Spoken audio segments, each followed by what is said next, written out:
जहाँ पर आप खड़े हैं वो जिला ही कांग्रेस का देन है। खैरागढ़ में जिला का निर्माण हुआ है और बहुत सारे जो महिला महाविद्यालय खुली है, आत्मानंद स्कूल खुला है, इतने ज़्यादा विकास की है कि गिनते रहूँ तो पूरा आपको 1 घंटा लग जाएगा। आप उनके किसी कार्य से खुश हैं? यहाँ की जनता कोई खुश नहीं है, कुछ कार्य नहीं किए उसने। आप जाके देखिए, हॉस्पिटल देखिए, सबसे बड़ी बात है हॉस्पिटल तो सबसे ज़्यादा दयनीय स्थिति है, जहाँ कुछ भी नहीं है ऐसा सुधार। विकास के मामलों पर, रोजगार के मामलों पर? रोजगार तो है ही नहीं यहाँ। रोजगार तो सबसे बड़ी दिक्कत है कि यहाँ रोजगार ही नहीं है। रोजगार सबसे बड़ी मुद्दा है यहाँ का खैरागढ़ में। कुछ कहना चाहेंगे आप छत्तीसगढ़ की सरकार के बारे में या फिर आगामी चुनाव के बारे में? ये बोलना चाहूँगा कि राजकोष का जो पैसा होता है, सभी का पैसा होता है, इस पैसे को अच्छा इस्तेमाल करें, अच्छे से उपयोग करें। एकाएक ही आप किसान को फ़ायदा देके, एक जो होता है ना चूहे को जाल में फंसाने वाली काम, वो सरकार कर रही है कि किसानों को जाल में फंसा रही है। बाकी चीज़ों में महंगाई इतनी बढ़ते जा रही है कि उनको और फिर बाकी चीज़ों से उनको पैसा ज़्यादा मिलता जा रहा है। अब ये बताइए, सरकार की ओर से अभी तक आपको कोई प्रोत्साहन मिल पाया है? जी नहीं मिला, मुझे प्रोत्साहन मिला। कि क्या कला है आपकी? मेरा जो है ये धान कलाकारी, ये सूपा और पर्री से जो है मैं बनाता हूँ ये धान का पूरा। इसमें आप देख सकते हैं यहाँ पर इनकी कलाकारी।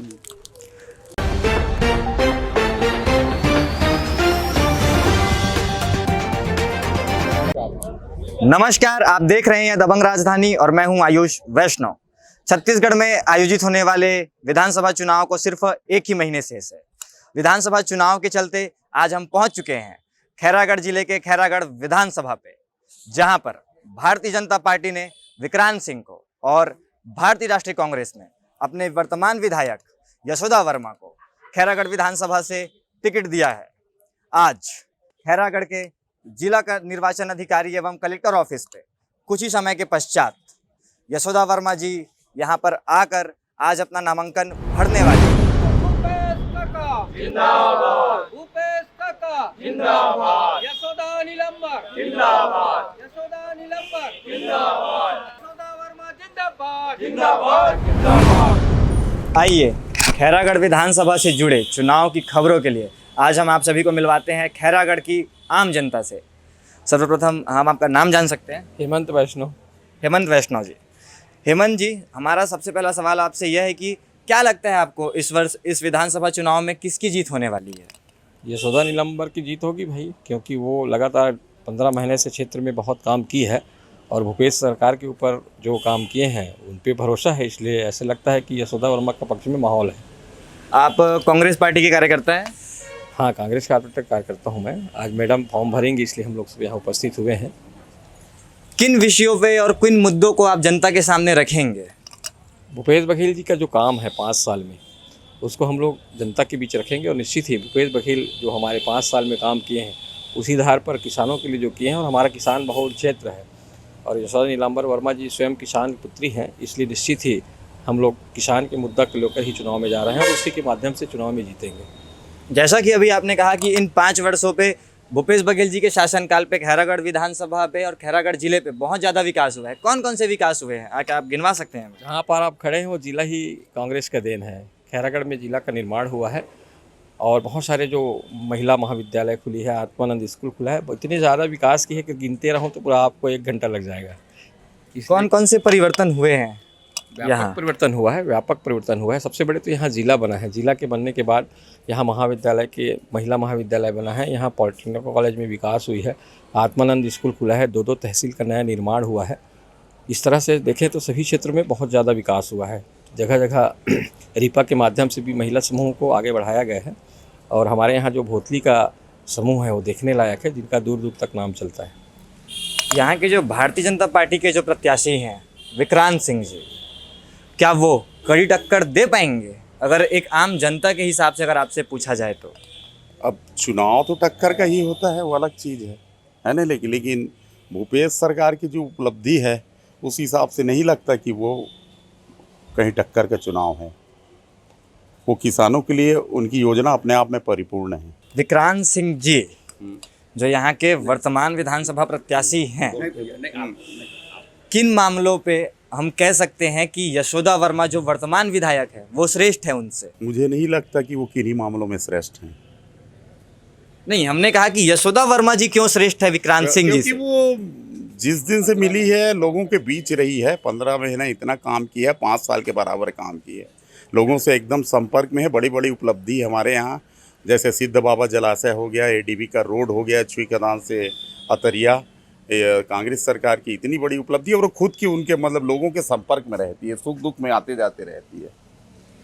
भारतीय जनता पार्टी दावा कर रही है कि इस बार खैरागढ़ विधानसभा पे जीत उनकी होगी। वो पूरी तैयारी के साथ इस समय विक्रांत सिंह जी को उतारने वाले हैं। आपकी पार्टी की ओर से, आपके मोर्चे की ओर से कौन कौन सी तैयारियां रहेंगी? विकास ही हमारी तैयारी है, वही हमारी उपलब्धि है। किन किन विकास की चीज़ों की हम गिनती कर सकते हैं यहाँ पर? क्या हम सड़कों के विकास की बात कर सकते हैं या फिर सड़क बेरोजगारों की बात कर सकते हैं? विकास हुआ है, बेरोजगारी भत्ता भी चालू हुआ है, किसानों को ऋण माफ़ी हुई है, किसानों की कीमत बढ़ी हुई है। 2500 रुपये हम अभी ले रहे हैं, 2660 रुपये हम ले रहे हैं, अब 2800 होने वाला है। धान 20 क्विंटल 15 से 20 क्विंटल हो गया है। जैसा कि अभी आपने देखा, यहाँ के आम जनता और कुछ कांग्रेस कार्यकर्ताओं से बातचीत करके यह तो पता चला कि पिछले 5 वर्षों पे, भूपेश जी के शासनकाल पे और यशोदा जी के कार्यकाल पे, खैरागढ़ धीरे धीरे विकास की ऊंचाइयां छूते जा रहा है। अब ये तो आगे समय ही बताएगा कि चुनाव पे किसका भाग्य चमकेगा, कौन बनेगा खैरागढ़ विधानसभा का विधायक। अभी तो समय है नामांकन का। आप बने रहिए दबंग राजधानी के साथ। जैसा कि आप देख सकते हैं, अभी हम मौजूद हैं जिला खैरागढ़ के बस स्टैंड पे। आइए यहाँ की जनता से जानते हैं कि इस वर्ष आयोजित होने वाले विधानसभा चुनाव में खैरागढ़ की विधानसभा सीट से किसका पलड़ा भारी। आपको क्या लगता है अंकल जी कि यहाँ से कौन जीतेगा इस वर्ष? यशोदा वर्मा या फिर विक्रांत सिंह जी? दोनों यशोदा भी जीत सकते, विक्रांत भी जीत सकते। पिछले चुनाव पे यशोदा वर्मा जी ने जीत हासिल करके इस क्षेत्र पे विधायक के रूप में अपना कार्य पूरा कर चुके हैं। आपको क्या लगता है उनका कार्यकाल कैसा रहा इस क्षेत्र पर? ठीक नहीं से ठीक ही क्षेत्र पर अच्छे नहीं से। भैया जी, आपका नाम जान सकते हैं? भारत यादव। आपको क्या लगता है इस विधानसभा चुनाव पे किसकी जीत होगी खैरागढ़ विधानसभा से, यशोदा वर्मा या फिर विक्रांत सिंह?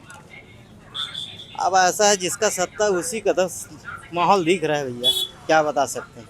मतलब आपके हिसाब से यशोदा वर्मा जी यहाँ पर जीत हासिल करते हुए नजर आ रही है? हाँ बिल्कुल। आप उनके किसी कार्य से खुश हैं? यहाँ की जनता कोई खुश नहीं है, खुश नहीं है, कुछ कार्य नहीं किए उसने, फिर भी जीत सकती है? फिर भी जीत सकती है क्योंकि लहर है उनकी। अभी सत्ता उन्हीं के है, इसलिए जीत सकता है। जिसका सत्ता रहता है उसी वही तो आता ही है, कोई दूसरा तो नहीं आ सकता ना। यहाँ पर हमें एक उलझा हुआ जवाब सुनने को मिला कि यशोदा वर्मा जी ने कुछ कार्य तो नहीं किया है, लेकिन लहर के चलते और सत्तारूढ़ पार्टी होने के चलते उनकी यहाँ पर जीत निश्चित मानी जा रही है। आइए आपको और जनता से रूबरू करवाते हैं और जानते हैं कि क्या है खैरागढ़ विधानसभा का हाल इस विधानसभा चुनाव 2023 में। जी, क्या नाम लिखते हैं आप? मैं मंजीत सिंह। मंजीत सिंह जी। मंजीत सिंह जी, आपको क्या लगता है इस विधानसभा चुनाव पे खैरागढ़ विधानसभा से कौन सा प्रत्याशी जीत हासिल करेगा, यशोदा वर्मा या फिर विक्रांत सिंह? हमारे हिसाब से तो विक्रांत सिंह जी सबसे अच्छी लोकप्रिय है और खैरागढ़ पूरी विधानसभा में जो लोकप्रियता है उनका वो एक अलग ही पहचान है। और जो पहले ऑलरेडी नगर पालिका जनपद में सभी जगह रह चुके हों और अभी जिला पंचायत में भी उपाध्यक्ष हो, तो मेरे हिसाब से ऐसा लगता है कि उनके अपेक्षा कोई नहीं दिख रहा है। ऐसे क्या कारण हैं जिनके कारण आपको लगता है कि यहाँ की आम जनता यशोदा वर्मा को हराकर विक्रांत सिंह जी को जिताएगी? क्या सबसे बड़ी बात है, पहले खैरागढ़ में 15 साल तक विक्रांत सिंह जी नगर पंचायत में अध्यक्ष, नगर पालिका में अध्यक्ष थे वो। उसके बाद उनका काम यहाँ जैसा गार्डन है आपका, यहाँ अपना पूरी रोड सड़क है जो सीसी हुआ है उन्हीं के उसमें हुआ है। और यहाँ मैदान का भी जो कायाकल्प हुआ है वो भी उन्हीं के उसमें हुआ था। तो ऐसा लगता है कि उनके अपेक्षा और कोई दिख ही नहीं रहा है अभी तो। और ये तो सबसे बड़ी बात है कि कांग्रेस के प्रत्याशी उतनी योग्य भी अभी नहीं दिख रहा है। आपने अभी कहा कि कांग्रेस की प्रत्याशी यशोदा वर्मा जी उतनी योग्य भी नज़र नहीं आ रही है। अभी उन्होंने पिछले 2.5 सालों पे उन्होंने इस क्षेत्र पर एक विधायक के रूप में अपना कार्य पूरा किया। आपको क्या लगता है उनके कार्य किस श्रेणी के थे? ये बताइए, आप जिले की सौगात तो दी है, जिले के बाद ऐसा कुछ तो दिखे। और जो प्रशासनिक व्यवस्था है वो तभी भी यहाँ लचर व्यवस्था है। उसमें कौन कौन सी व्यवस्थाएं यहाँ पर लचर है? अभी आपकी जाके देखिए, हॉस्पिटल देखिए, सबसे बड़ी बात है हॉस्पिटल तो सबसे ज़्यादा दयनीय स्थिति है, जहाँ कुछ भी नहीं ऐसा सुधार। विकास के मामलों पर, रोजगार के मामलों पर? रोजगार तो है ही नहीं यहाँ।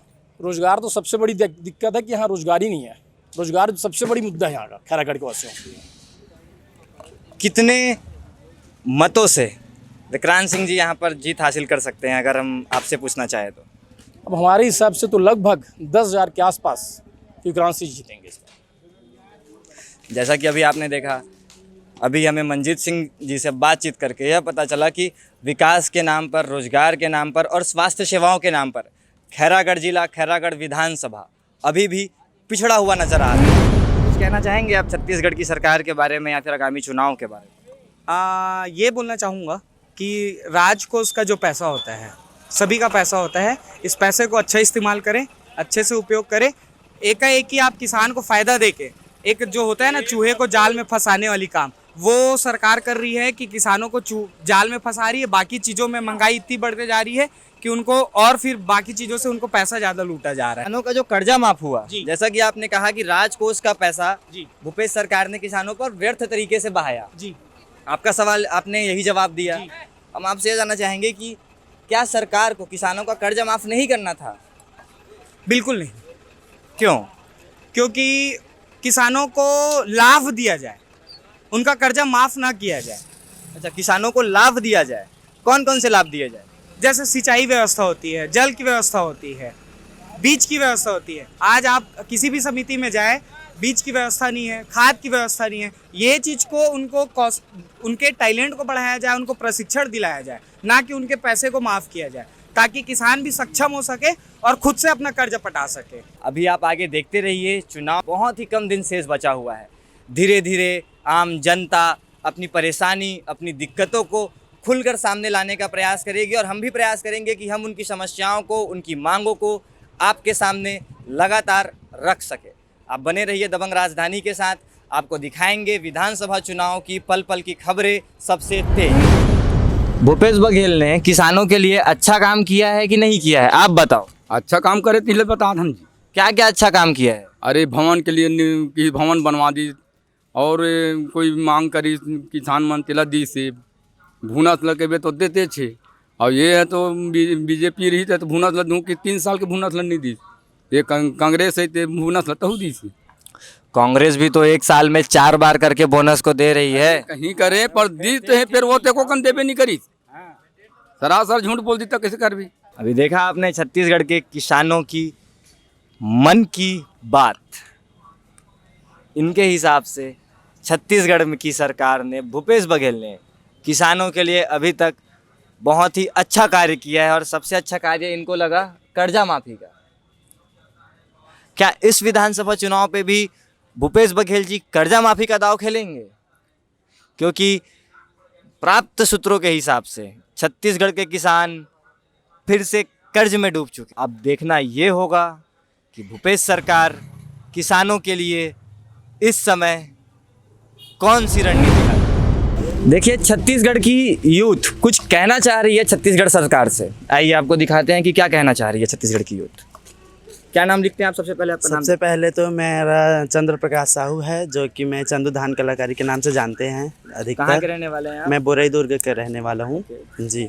तो फिर मैं जो मेरा काम है वो पूरे धान से ही क्राफ्ट का काम करता हूँ, जो कि मैं पूरे छत्तीसगढ़ में चलाना चाहता हूँ। ये वाला काम पूरे देश विदेश में पूरा फैलाना चाह रहा हूँ ये वाला काम।